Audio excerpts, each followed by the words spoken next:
Bueno, muchísimas gracias por esa muy generosa introducción. Mi papá lo hubiese apreciado y mi mamá se lo hubiese creído.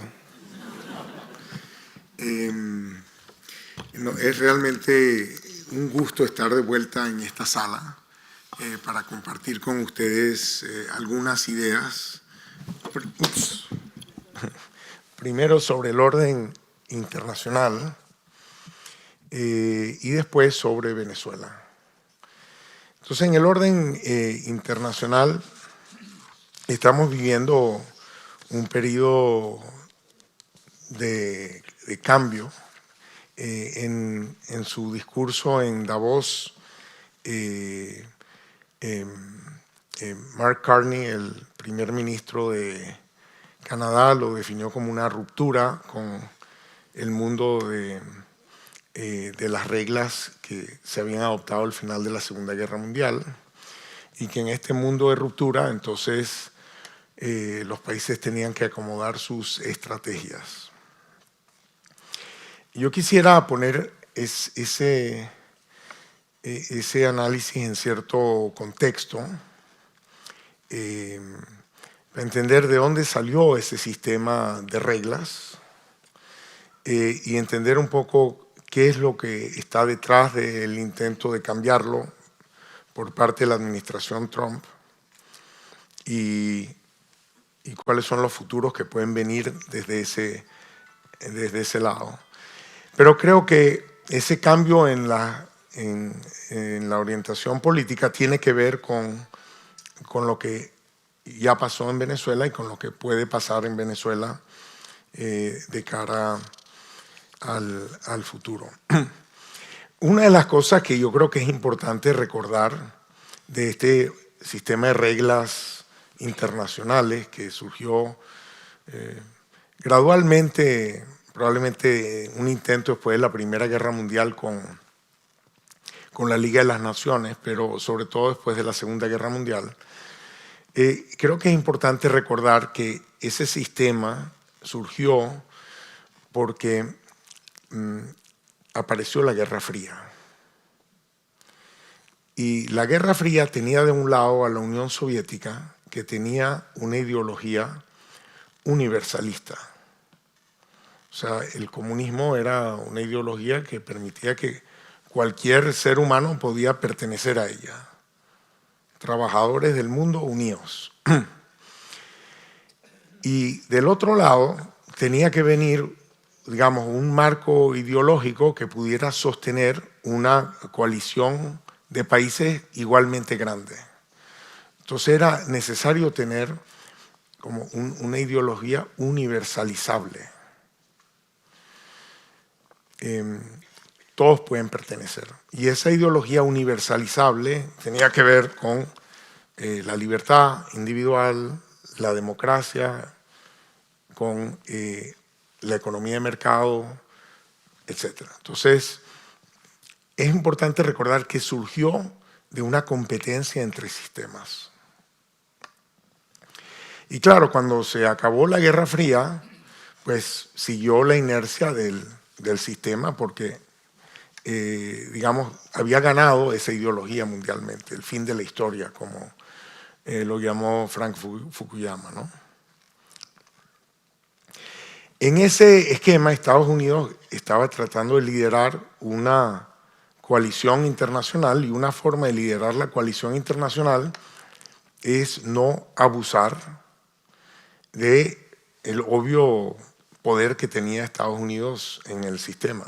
Pues era la economía más importante del mundo, era más importante en ese momento de lo que es hoy, ¿no? Pero le interesaba la reconstrucción de Europa, el desarrollo del resto del mundo, etc. Entonces,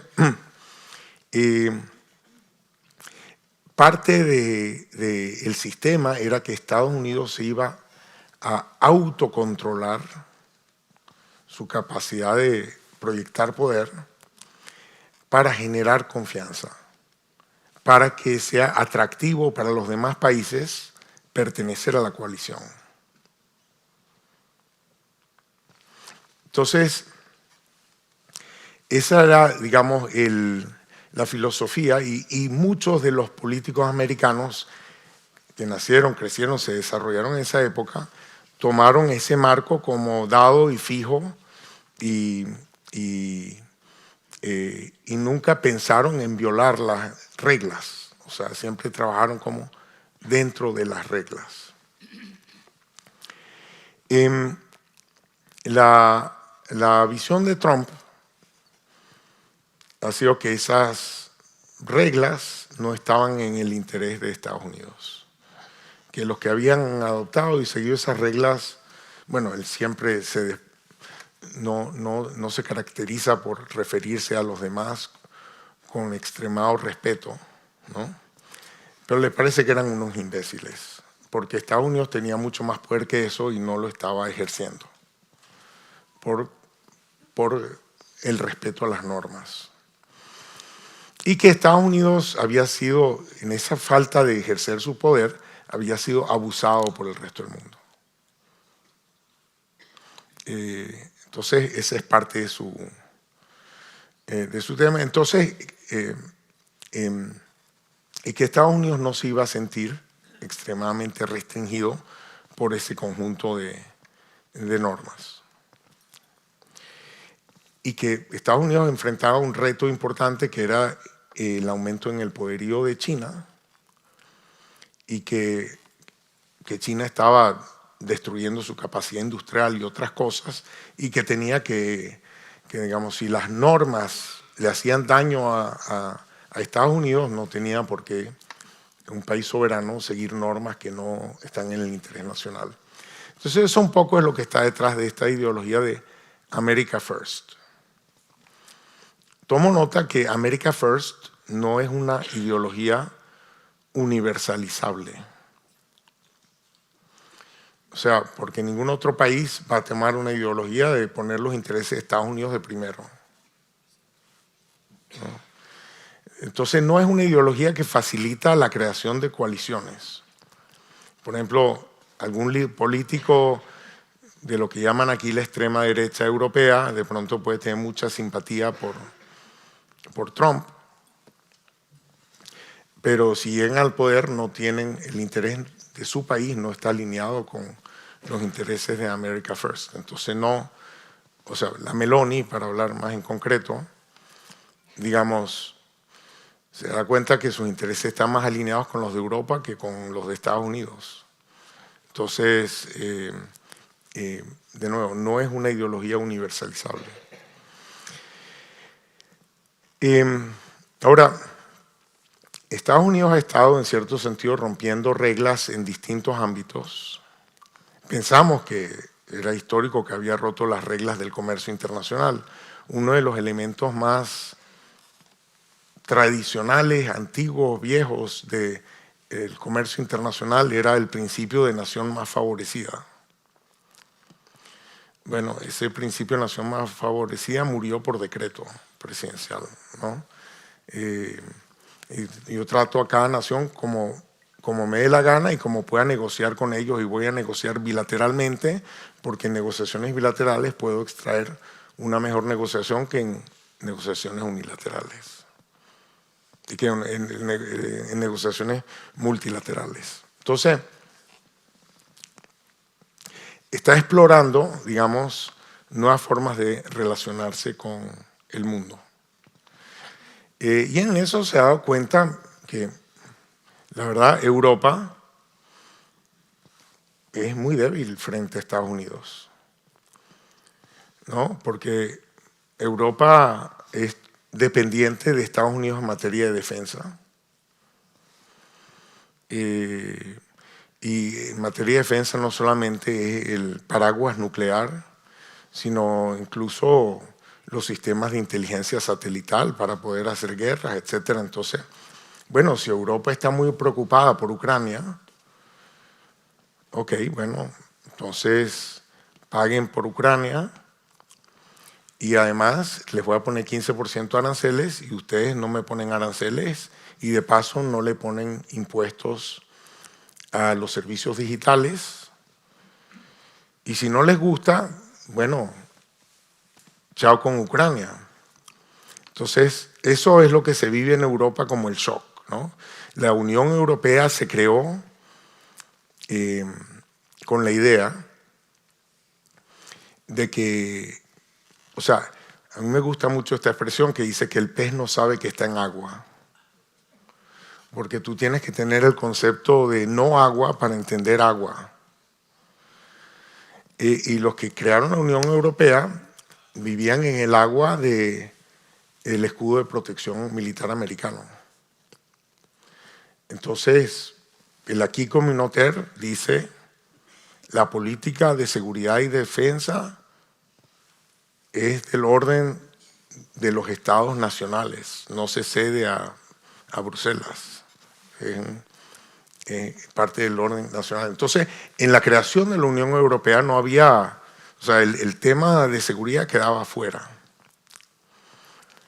Y ahora resulta que, claro, quedaba afuera porque estaba el escudo americano. Sin la seguridad del escudo americano, claro, uno no hubiese hecho una Unión Europea con 27 ejércitos, con 27 sistemas de procura, ¿no? Con poder de veto de todo el mundo, etcétera, etcétera.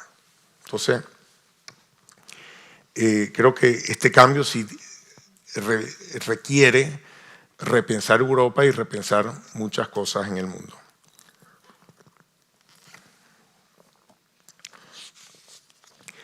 Entonces, yo diría que una de las cosas que Estados Unidos ha descubierto es que de pronto en su relacionamiento con el mundo, si explota su ventaja presente, actual, puede renegociar sus condiciones de manera ventajosa.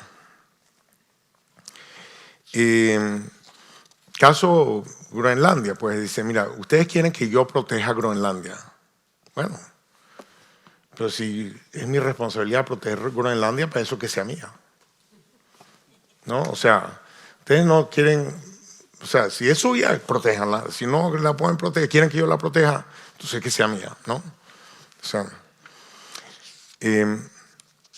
entonces, ahora, una buena pregunta es si esta cosa que está haciendo Trump es un nuevo equilibrio o si en realidad es un alejamiento del único equilibrio de este juego.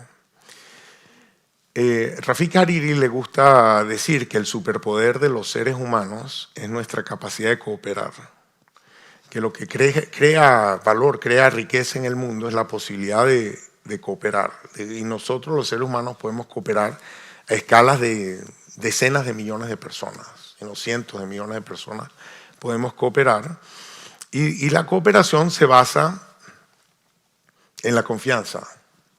Si yo coopero contigo, tú cooperas conmigo, yo me comporto de acuerdo a lo que tú esperas de mí y tú te comportas de acuerdo a lo que yo espero de ti. Entonces, y básicamente esta nueva lógica de, digamos, de aprovechar todas las relaciones bilaterales como una oportunidad para redefinir las relaciones a mi ventaja es como anatema a la confianza. O sea que Estados Unidos debería entonces, o sea que el mundo tiene que ahora pensar en cómo protegerse de lo que mañana puede ser el interés americano. Entonces, bueno, Canadá dice, bueno, porque no le gustó una publicidad que puse en la televisión, me cerraron el comercio, me pusieron un impuesto, entonces, claro, tengo que buscar alternativas. ¿Dónde están las alternativas? Bueno, de pronto me acerco a Europa, pero de pronto me acerco a China. No, está MERS ahora en China. O sea, claro, o sea, si no puedo contar con el acceso al mercado americano, etcétera, tengo que diversificarme del riesgo americano. Hace unos 2 años o 4 años estábamos hablando del riesgo, de reducir el riesgo de China. Ahora el mundo está pensando en cómo reducir el riesgo americano. Por eso lo que quiere decir es que de pronto a corto plazo hay ciertas ventajas de la estrategia Trump, Pero a mediano plazo hay un costo importante de la estrategia Trump, que es que si el mundo sabe que tú eres imprevisible, y de hecho, la imprevisibilidad en esta lógica de Trump es una virtud, es un activo. Nadie puede predecir qué es lo que tú vas a hacer. Entonces, como la imprevisibilidad es un activo, bueno, ese activo de Estados Unidos se reduce diversificándose. Pero esa diversificación lleva a que no puedas tú liderar una coalición. Y si ahora el gran reto estratégico es la subida de China, entonces el que te hayas peleado para empezar con tus aliados implica que estás debilitando ese marco estratégico fundamental. Y por eso yo no estoy convencido que la estrategia de Trump de redefinir las relaciones internacionales va a ser una estrategia duradera en el esquema americano. O sea, no sé cuándo, en qué momento, pero creo que en algún momento los costos de la imprevisibilidad, los costos de la falta de confianza van a ser altos. Y no sé si de esa es una forma de interpretar el discurso de Marco Rubio en Múnich hace un par de semanas, ¿no? Donde yo creo que era un discurso más de un precandidato que de un ministro de Relaciones Exteriores, pero da la señal de decir, no, señores, tranquilos, nosotros somos sus aliados, etcétera, pero hay cosas que discutir, pero cuenten con nosotros, era un poco el mensaje implícito. Por eso digo, incluso independientemente de quién vaya a ganar, no me queda claro que esta estrategia sea una estrategia con largas patas, pero creo que el mundo dirá cuánto, cómo y qué va a suceder a la estrategia de desmontar el sistema de reglas. Ahora, este cambio en la estrategia americana hacia el mundo va a tener un impacto interesante sobre el tema de Venezuela. Entonces ahora voy a pasar a hablar de Venezuela y de cómo entra, digamos, la nueva doctrina Trump en el esquema venezolano. Quisiera empezar por recordarles el desastre que es Venezuela. Estuve mirando los números del Producto Interno Bruto de España para ver el momento más catastrófico de la economía española. Y obviamente el momento más catastrófico de la economía española fue los 3 años de la Guerra Civil. En los 3 años de la Guerra Civil, el Producto Interno Bruto de España cayó 28%. Entonces, la Guerra Civil Española causó un colapso del PIB de 28%. Y le tomó 7 años a España retornar al PIB del año 35. Entonces, yo me imagino que todos ustedes sabrán, no porque estuvieron ahí, sino porque sus padres estuvieron ahí, sus abuelos estuvieron ahí. Eso fue un trauma. Bueno, en los 3 años, en los primeros 3 años y medio, porque Maduro llegó al poder en abril del 2013. Entre el 2013 y el 2017, donde no habían sanciones económicas a Venezuela, donde lo único que hubo es que cayó el precio del petróleo, el Producto Interno Bruto de Venezuela cayó 35%. Y en los 4 años siguientes cayó otro tanto. De modo que el Producto Interno Bruto de Venezuela está hoy en un 25% de lo que estaba cuando Maduro llegó al poder. O sea, no tiene comparación, es más del doble que la Guerra Civil Española. Y lo genial de esto es que lo lograron hacer sin guerra, ¿no? Ustedes dirán, bueno, pero hay que entender que, bueno, cayó el precio del petróleo. Digo, bueno, pero es que no es que cayó el precio del petróleo venezolano, cayó el precio del petróleo del mundo. Y con excepción de Libia, que estaba metido en una guerra civil, entre el año 2013 y el año 2017, el Producto Interno Bruto no cayó en ningún otro gran país petrolero. O sea, que esta fue made in Venezuela. Ese colapso se debió al hecho de que la caída del precio del petróleo en el año 2014 y en adelante representó el fin del boom petrolero más grande de la historia del mundo. Del 2004 al 2014 el precio del petróleo se mantuvo altísimo y el régimen usó eso para esencialmente expropiar y desempoderar a la sociedad. Le quitó todos sus derechos y todas sus libertades. El gobierno se sentía que no necesitaba una economía privada porque, como dice en Venezuela, estaba guapo y apoyado, ¿no? Entonces, esa destrucción del tejido productivo del país ocurrió en el boom y cuando se acabó la subida de los precios del petróleo lo usaron para pedir prestado, digamos, con garantía en el hecho de que tenían muchos ingresos petroleros esperados. El último año que vimos vivo a Chávez, que fue el 2012, el gobierno venezolano gastó cual si el precio del petróleo estaba a 100, mucho más caro que hoy, ¿no? Estaba a 100. El gobierno gastó cual si el precio del petróleo estaba a 200.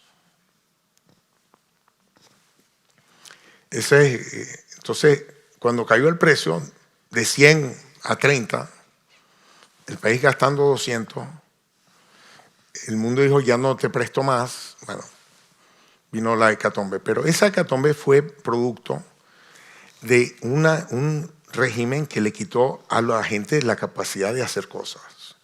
Le quitó sus derechos. Menciono esto porque es importante a la hora de pensar qué necesita Venezuela para recuperarse. Entonces, claro, una economía que se está viniendo abajo, una economía donde la gente no tiene derechos, es una economía donde salen 8,5 millones de personas o algo así, más del 25% de la población, pues el sistema internacional tomó nota de que algo malo estaba pasando en Venezuela y entonces hubo todo tipo de declaraciones, condenas, no reconocimientos por parte del mundo, pero la verdad es que el sistema, la arquitectura institucional internacional no actuó. La Organización de Estados Americanos tiene una carta democrática, se violaron todos los principios de la Carta Democrática, la OEA no actuó. La Corte Penal Internacional tampoco actuó. 65 países reconocieron a Guaidó como presidente alternativo, pero no fue suficiente frente a lo que el régimen se había comprometido. En parte porque, digamos, los mexicanos siempre tienen el principio de la no injerencia en los asuntos internos de otros países y la idea de la no injerencia en el fondo termina siendo una forma de sostener a la tiranía, ¿no? O sea, supuestamente las normas internacionales eran la libertad y los derechos, pero cuando tienes un gobierno que violenta la libertad y los derechos, no había una forma de evitarlo. Entonces, claro, en este contexto, la nueva digamos, doctrina Trump, dice, bueno, estos acuerdos internacionales, lo cierto es que ahí hay una gente, están causando, sentados encima de una mina de oro, están causando una inmigración masiva que afecta a mi país, están mandando drogas y narcotráfico y demás, ¿y por qué yo me lo tengo que tolerar? O sea, entonces, bueno, agarraron y extrajeron a Maduro el 3 de enero. Y eso creo que no hubiese sido posible bajo las normas anteriores. Pero debo decir que esa acción es extremadamente popular en Venezuela. O sea, no es que los venezolanos están diciendo, oh, qué terrible, violación a la soberanía nacional. Esa no es la reacción, para nada. Porque la soberanía nacional había sido emancillada hacía mucho tiempo y hacía insultada, así como ya a la estratosfera, cuando el soberano dice que ganó las elecciones Edmundo González Urrutia y no se le respeta la decisión del soberano. Entonces, viene alguien y quita al usurpador y quita que había sido sostenido por una coalición, digamos, distinta, como sabemos, por Rusia, por Cuba, por China, por Irán, por otras organizaciones menos, o sea, no estados como Hezbollah o como las disidencias de la FARC, etc. Entonces también cabe o sea, importante recordar que la soberanía nacional entendida de la forma como la comunidad internacional la ha entendido, no goza de apoyo, sino está basada en el respeto real de las voluntades, de la voluntad popular. Entonces, bueno, después del 3 de enero, el gobierno americano ha anunciado esta estrategia de 3 fases que llaman estabilización, recuperación y transición política hacia una Venezuela amistosa, en paz, próspera y democrática. O sea, siempre me preocupó que siempre la democracia la pusieron de última. O sea, hay 3 fases y la última fase tiene 4 condicionantes y la democracia vino de última. Obviamente, yo me pregunté si el que la democracia viene de última, o sea, si esta estrategia definida así es la que corresponde o si, o sea, es la que más le conviene a la recuperación de Venezuela o no. Pero déjenme hablarle antes de desarrollar eso, decirle qué está pasando en Venezuela. En la fase de estabilización se han hecho varias cosas. Estados Unidos estaba sancionando el petróleo venezolano y sancionando a los buques que transportaran el petróleo venezolano. Entonces le dije, vamos a dejar esas sanciones así como están, pero te voy a dejar que me vendas el petróleo a mí. Y si tú me lo vendes a mí, yo, claro, lo puedo vender no como petróleo sancionado, sino lo puedo vender a precio de mercado. Y los dólares los recibo yo y te los voy a ir dando si te portas. Si te comportas como Dios manda, pero como yo mando, ¿no? Entonces, esta es una relación realmente interesante. A mí el 2 de enero no se me hubiese ocurrido. De hecho, ni el 3 ni el 4. O sea, cuando la anunciaron, digo, aquí hay alguien que pensó esto, ¿no? Y interesantemente, frente a lo que había antes, al régimen le conviene. Por 2 razones. Porque en primer lugar, claro, obtiene mucho más ingreso por su petróleo. Y en segundo lugar, Estados Unidos pone esos dólares en sus cuentas y esas cuentas, no, los acreedores de Venezuela, a los que le hemos hecho default, no tienen acceso. Entonces protege ese flujo de caja de los acreedores. Y bueno, entonces ya lo que queda es negociar, bueno, bajo qué condiciones me las das.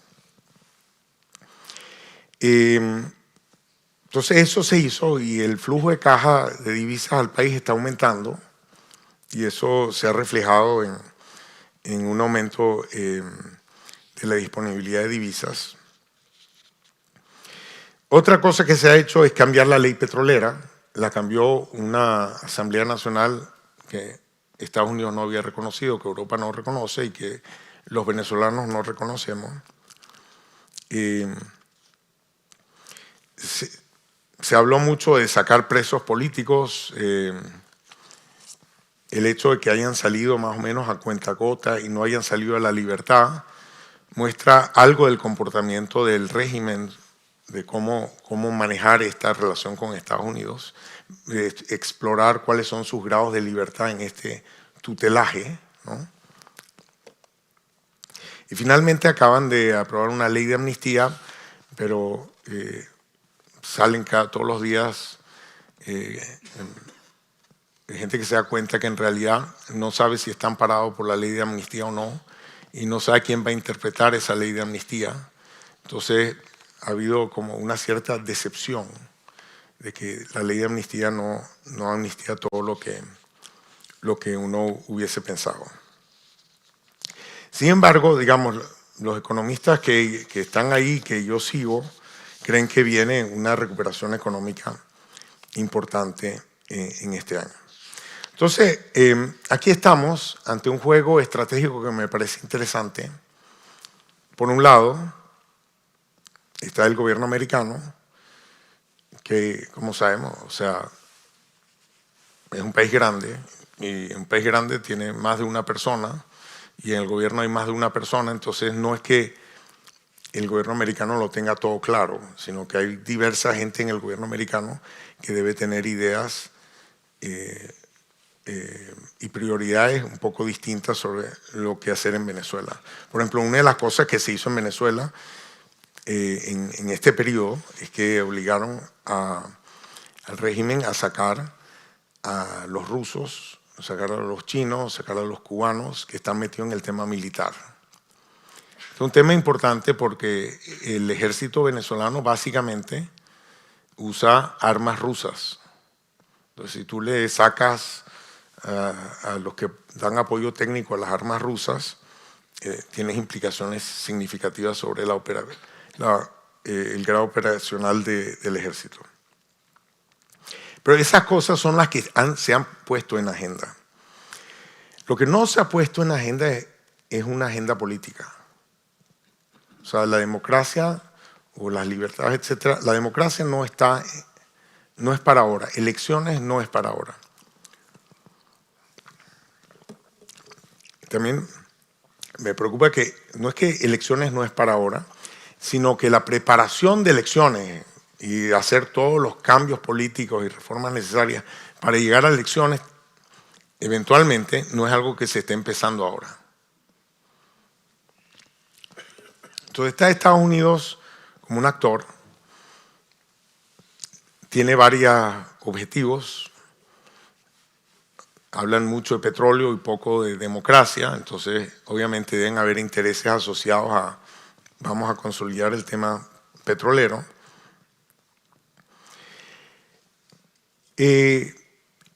La relación con el régimen actual, con Delcy,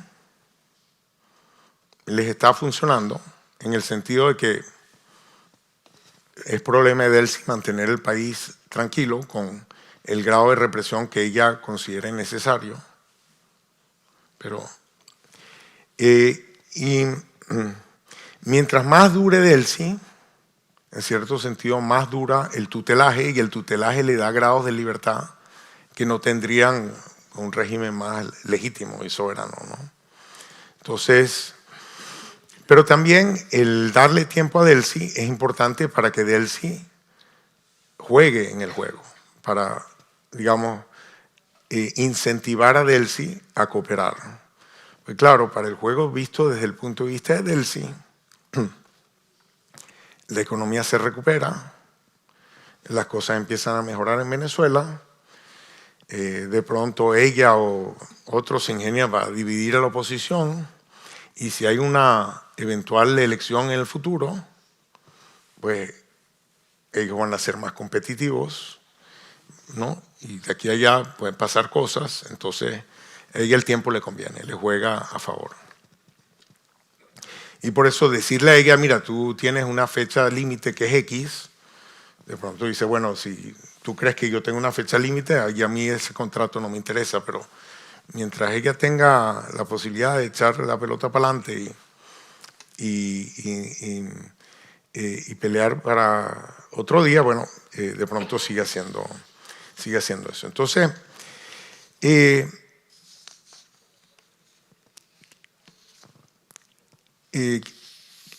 aquí cabe la pregunta de qué tan importante es realmente para Estados Unidos el tema de la democracia. Porque si para Estados Unidos es muy importante el tema de la democracia, diría que le importa la democracia. Y como digo, en lo que dicen aparece el tema de la democracia. A pesar al final de la última fase, pero aparece. Pero si no estaría en la agenda de Estados Unidos, en la prioridad de Estados Unidos, el tema de la democracia, igual lo dirían. Y eso, en teoría de juegos, es una situación que lo llaman cheap talk, ¿no? Habladería, para decir. Porque claro, lo que dices, así no lo piensas hacer, no te cuesta nada decirlo. Si estuviesen comprometidos con la democracia, entonces empezarían a hacer las cosas que te permitirían volver a la democracia. Para hablar de temas muy concretos, si vamos a volver a la democracia necesitamos un Consejo Nacional Electoral, porque el que tenemos es el que se robó las elecciones del 24. Entonces habría que cambiar el Consejo Nacional Electoral. Habría que abrir el registro electoral para que los que estamos afuera le digamos a la autoridad electoral dónde estamos y para poder votar, y para los millones de jóvenes que pasaron de los 18 años, desde la última vez que abrieron el registro electoral ahora, se pueden registrar. Y para los partidos políticos que de facto ilegalizaron, o hicieron una cosa que es difícil, que también tiene una creatividad malévola, que es que le quitaron a los partidos políticos a sus autoridades elegidas y un juez decidió quién era la autoridad de esos partidos. O sea, robaron los partidos políticos. Entonces habría que legalizar los partidos políticos. Y bueno, entonces los líderes políticos, una porción no despreciable están en Madrid, deberían poder sentir que pueden ir a Venezuela, estar por su casa, llamar a sus amigos, caminar por las calles, reunirse con quien le dé la gana, etc. Entonces, bueno, esas son todas cosas que tendrían que ocurrir para regresar a la democracia, aún con Delcy en el poder. Pero nada de eso está en agenda. Nada de eso tiene fechas. Entonces, el día que uno vea que esas cosas se están haciendo, entonces ya no es cheap talk. Ahora sí estamos hablando más en serio, porque estás haciendo cosas que te comprometen con esa visión. Esto pone en una situación muy compleja a la oposición democrática de Venezuela. Porque una forma de caracterizar la oposición democrática de Venezuela es que la oposición ha dado su apoyo a Trump y Trump ha dado su apoyo a Delcy. Entonces se quedaron un poco en una situación un poco incómoda. Ese apoyo se ha dado no condicionado. Y un apoyo no condicionado es algo así como un regalo. Y el regalo son cosas que uno da cuando quiere alabar a una persona. Y a Trump le encanta que lo alaben. Está obsesionado con el tema. Pero Trump no respeta a los que lo alaban. Trump respeta a los que tienen, y me disculpan la palabra en inglés, estuve buscando una buena traducción al castellano y no la encontré. A los que tienen leverage sobre algo. Porque él lo que sí sabe es negociar. Tú tienes algo que yo quiero, bueno, entonces véndemelo. Entonces, lo que nosotros tenemos, la oposición venezolana, me autodefino como miembro de la oposición democrática venezolana, lo que tenemos es la posibilidad de apoyar lo que ha hecho Trump y por lo tanto darle legitimidad a sus acciones. Esta la legitimidad de haber sido apoyado por la oposición venezolana es uno de los elementos importantes de la presentación de las acciones de Trump. Pero claro, podemos darle esa legitimidad siempre, si la damos sin condiciones, es un regalo, es una alabanza. Si le ponemos condiciones, se vuelve una negociación. Y la pregunta es, ¿qué es lo que tú quieres negociar? Bueno, obviamente lo que tú quieres negociar es la libertad y la democracia. Porque para ti la libertad y la democracia significa tus posibilidades de ser un agente con control sobre su futuro en el mundo y tu posibilidad de regresar a Venezuela y hacer lo que te dé la gana, con una cierta capacidad de saber que tus derechos están protegidos. Entonces nosotros sin eso no valemos nada. Entonces a otros de pronto no les es una prioridad tan grande, pero para nosotros sí. Bueno, entonces eso define un poco la naturaleza de la transacción. Podemos tener apoyo condicionado a ciertas condiciones que reflejan nuestras prioridades políticas.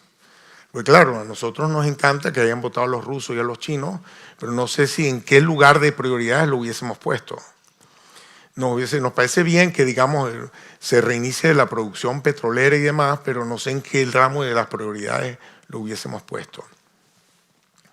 Y sobre todo que en un régimen como el actual, nadie de los que supuestamente quieren invertir en petróleo están dispuestos a poner mucho dinero en serio en ese asunto si no saben, o sea, el tutelaje americano no va a durar para siempre, es un gobierno no reconocido, una Asamblea Nacional ilegítima que pasó unas leyes que sí, me dieron unas concesiones, yo no sé cuál es la durabilidad de eso en el tiempo. Y para poner dinero en serio quiere decir que yo tengo que creer que algo parecido a lo que me están dando se va a mantener por 10 años, 15 años o 20 años. Eso es mucho más fácil de hacer en un Estado de Derecho y un régimen democrático. Entonces creo que incluso para la recuperación es fundamental el restablecimiento de los derechos, porque sin derechos no va a haber un retorno importante de la diáspora, que es un elemento fundamental del capital humano que el país necesita para recuperarse, y no van a retornar cantidades significativas de inversión, porque los derechos de propiedad están agarrados. En Venezuela hay una expresión que me parece genial, están agarrados con saliva del loro. Pues no sé si sabían, el loro no tiene saliva. Entonces, por eso creo que estamos en un momento interesante. Hay mucha gente que me ha salido a criticar en el sentido de que dicen que yo debo darle más tiempo a la estrategia americana para que haga sus cosas, que básicamente hay que tener fe. Y debo confesar que esa no es mi especialidad.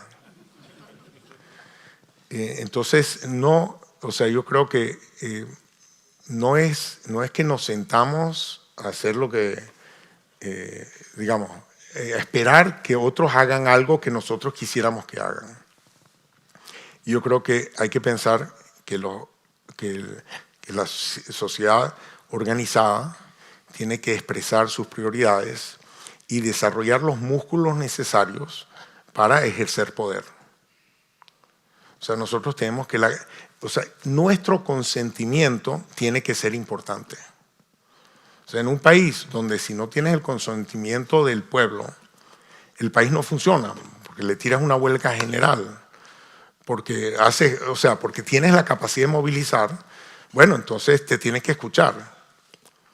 Pero una situación donde, digamos, a toda esta mayoría política fenomenal que se expresó en el año 2024, los tienes marginados del proceso político.